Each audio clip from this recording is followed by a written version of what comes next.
তারপরে আমি তো ওকে বিয়ে দিবই না। আর ওর ওর বাড়িতে ওরা তো বিয়ে করাবে করে সেটা তো আমি আর জানি না। পরে কি করলো ওই যে ওরা একা একাই গোপনে বিয়ে করে ফেলছে। কাজী অফিসে গিয়ে? কাজী অফিসে বা ওই যে কোর্ট ম্যারেজ না কি বলে ওইভাবে আর কি ওরা বিয়ে করে ফেলছে। বিয়ে করার ফলে আমি তো আর জানি না। আমি তো ওই যে ঢাকা কলিকাতা যেই ওই যে বাসে মাল দেই, আমি তো ওখানে চলে যাই। ওখানে যেতে আমার তো আসতে, আসতে অনেক সময় লাগে। তারপরে আর কি একদিন হঠাৎ করে আমার বড় মেয়ে আমাদের বাসায় আসছে। ওর ওর বাচ্চা ডাক্তার দেখাবে। তখন আইসা দরজা নক করেছে। দরজা খুলতে দেখি মনিরকে আর কেমিলিকে ঘরের ভিতরে। কি ব্যাপার আপনি আমাদের বাসায়? কই কেন?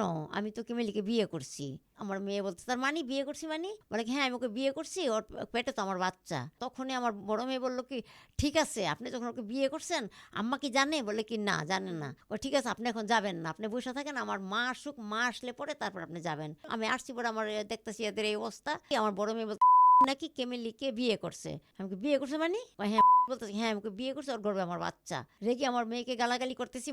ও গালাগালি করতেছি করে পরে আমি বললাম কি, বাচ্চা যখন পেটে তাহলে আমি এক মুহূর্ত আমি তোমাদের দুইজনকে একজনকে আমি দেখতে চাই না। তো বললাম, তুমি এক্ষণ তোমাদের বাসায় ওকে নিয়ে যাও। আমি আমার ঘরে যাও, আমি আর তোমাদেরকে দেখতে চাই না। তখন মনির কি করলো, ওকে নিয়ে ওদের বাসায় চলে গেল।